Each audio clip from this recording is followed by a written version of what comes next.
What's up, AGDQ? It's been a little bit. I'm Keyzeron, and I'm joined by the Kirby runners for later this week. Why don't you all introduce yourselves real quick? All right, I'm Cabasco. I'm Swordsman Kirby. I'm Mr. Shasta. And obviously this is an interview about Kirby, but I don't want to talk about Kirby at all right now. I instead want to know, what's your favorite Pokemon? Sandslash, easily. That's one of my favorite for sure. My favorite Pokemon is Kirby. What? Can you elaborate? No. Okay, Shasta? I like Weasel. I like otters. Don't you have a bunch of like aren't your emotes like weasel based? Like half of them at this point, Yeah. All right. Let's stop messing around a little bit. So Kirby and the 3 players. Why 3? Like we've seen co-op runs before, and usually people will see them at home. It's like 2 people, 4 people, maybe 5,000 people. I don't think there's been 5,000. I'm making stuff up at this point in time, but 3 players. Can you tell me a little bit about why? Yeah, there's a lot of factors for this for Kirby in Amazing Year. The main one is the game loves to lag, especially when you add more players. And then the other factor is bosses' health scales based on how many players there are. And we haven't specifically tested it, but we're pretty sure that some of the later bosses would just be really tough to defeat on the 4-player health, and not to mention the added lag.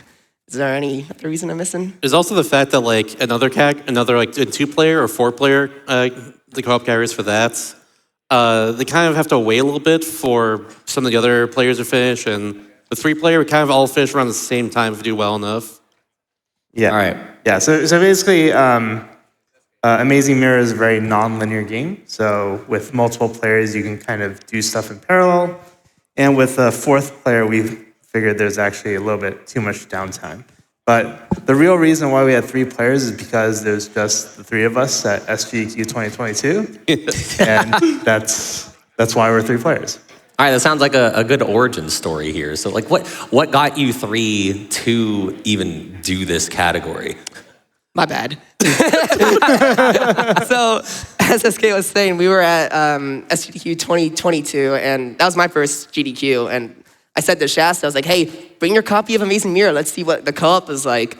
So while we were there, we tried it like 2-player just for fun. And it was pretty, we were like, oh, maybe we do want to do this. And then like, wait, is anybody else here who has Amazing Mirror? And it turns out the answer was yes.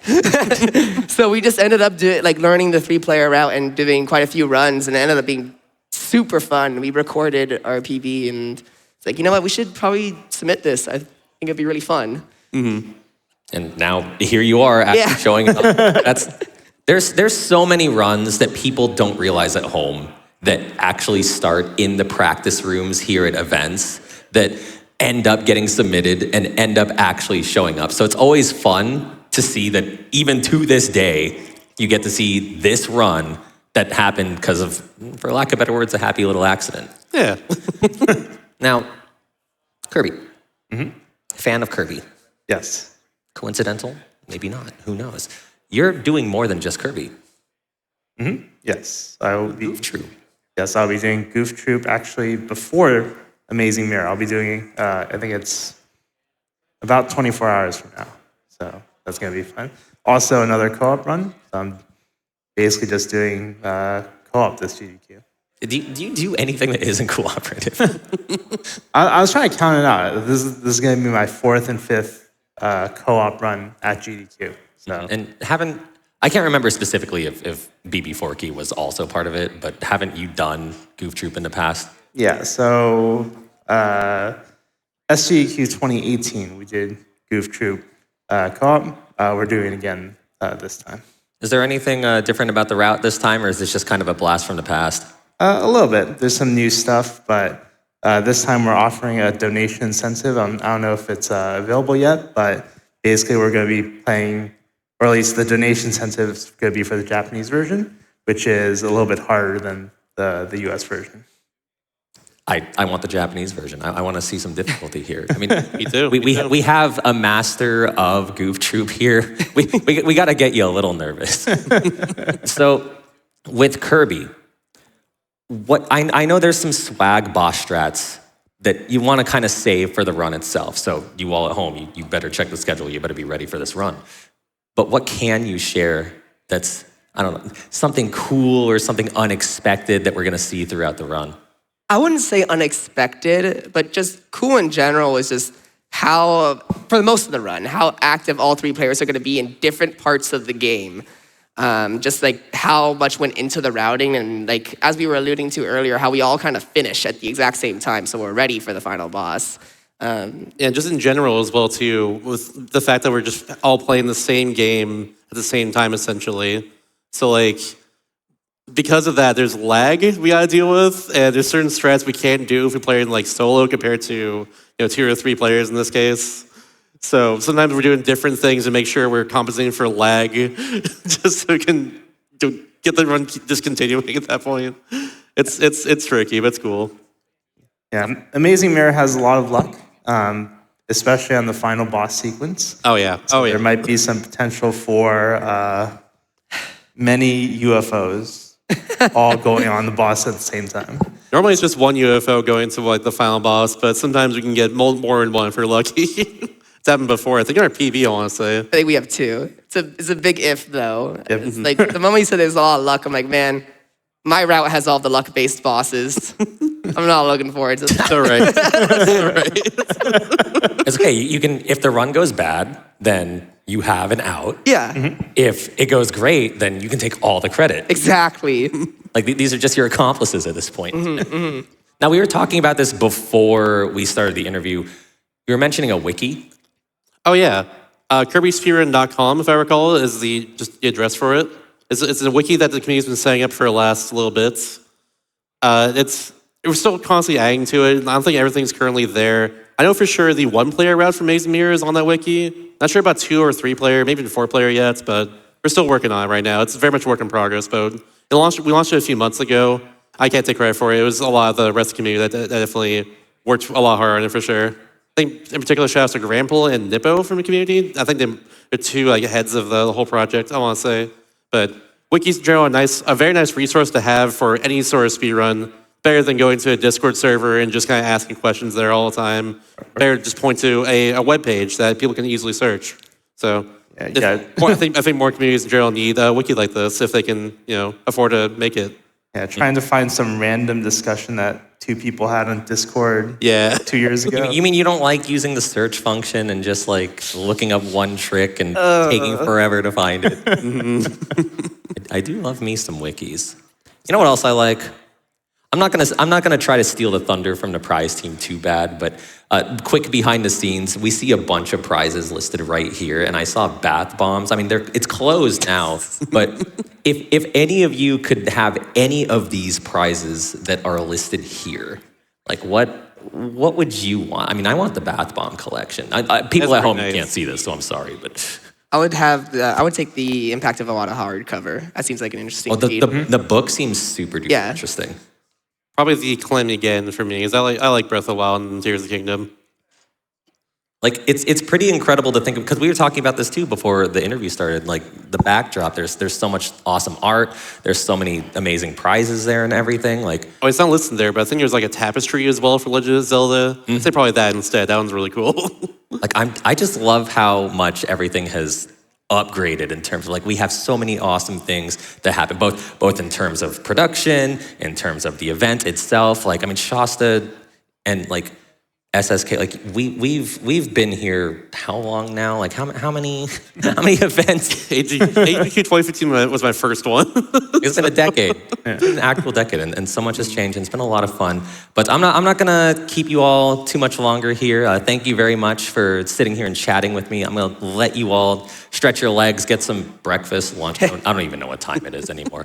But everyone at home, don't you dare change the channel. We got some awesome runs coming up, and we'll see you all later.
So in 2002, our board of directors recognized that we were seeing a lot of late-stage cancer diagnosis showing up at the Center for Treatment. And so we began the program then to try to help educate the community about why it's important to be screened, and then also to offer an opportunity to get screened. We traveled throughout the state of Louisiana to 31 parishes and 4 counties in Southwest Mississippi, offering no-cost cancer screenings to individuals in need.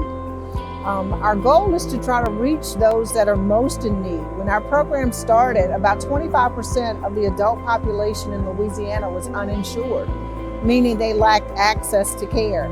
So there is a need for the service. Our LGBTQ communities, we have to make sure we're on top of our screening, our health and wellness, particularly for cancer. For me, I was a little nervous. This always happens when I'm visiting doctors, but they were so kind and welcoming. Not everyone has transportation, right? So having a mobile unit is really good for low-income folks. To meet them where they are, I think it's really convenient for folks who need it and get screened. I recommend that all LGBTQ folks take care of their health. We need to, as a community, we have to take care of each other. And I think, organizations like this is designed to make sure that we're good and we're taken care of.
Hello, everybody, and welcome back to Awesome Games Done Quick 2024, powered by Twitch. My name is Lana Ruse, and I have the absolute honor of spending the next couple of games with all of you here today as we continue to raise money for the Prevent Cancer Foundation. How are we all doing today, everybody? Have we been having a good week? I hope you've been having a great time because I know I sure have, and we are so excited to be continuing to spend time together all week. Wherever you're joining us from today, whatever time it may be for you, morning, evening, nighttime, we are so excited to have you here with us today. So let's catch everybody up to speed a little bit on what we've been doing all week here, okay? So we have been raising money for the Prevent Cancer Foundation. The Prevent Cancer Foundation, founded in 1985, is a US-based nonprofit organization. Their mission is to save lives across all populations through cancer prevention and early detection by focusing their work through research, education, outreach, and advocacy.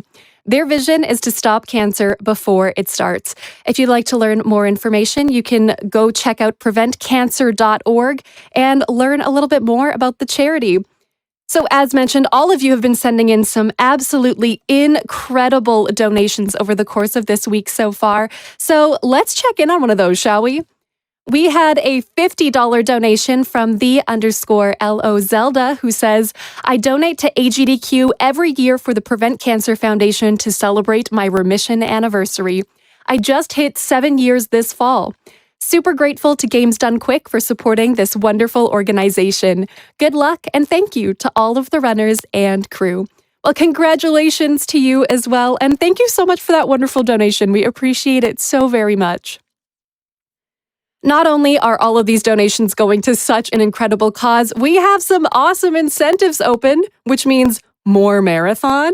Hello, it's nothing but a win. More marathon, more games, more fun, and more money for charity.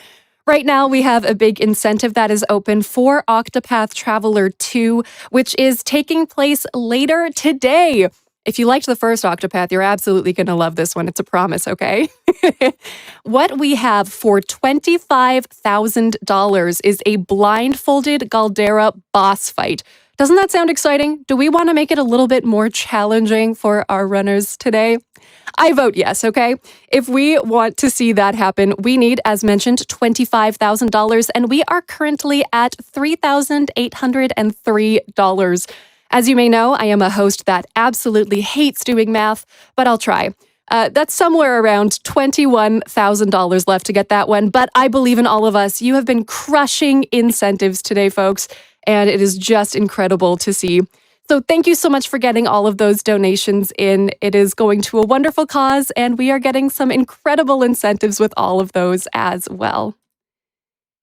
If you would also like to see another incentive for Octopath Traveler 2, we have a bid war open where you can choose between the English language played for the game or Japanese. English is leading right now with $514 and Japanese trailing slightly behind at $195. So if you would like to influence that language choice, make sure to get those donations in and select which incentive you would like to go towards, because we do not want to miss out on that one, all right? Thanks so much, y'all.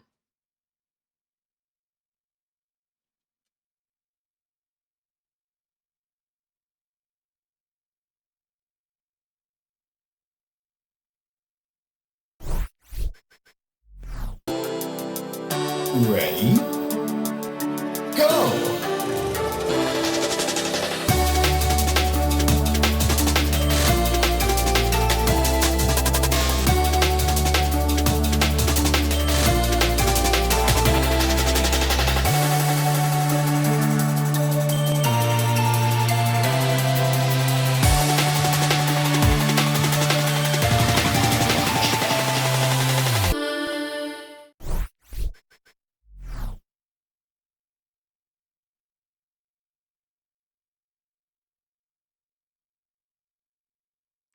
All right, everybody. How about that awesome video, hey? There are some awesome teas that we have available throughout the event, so make sure to check those out, okay? You do not want to miss out on these ones. So make sure to check those out. I know I have a great collection of t-shirts from previous events, and we get a portion of those going towards the charity as well. So thank you so much to the Yeti for that incredible video there.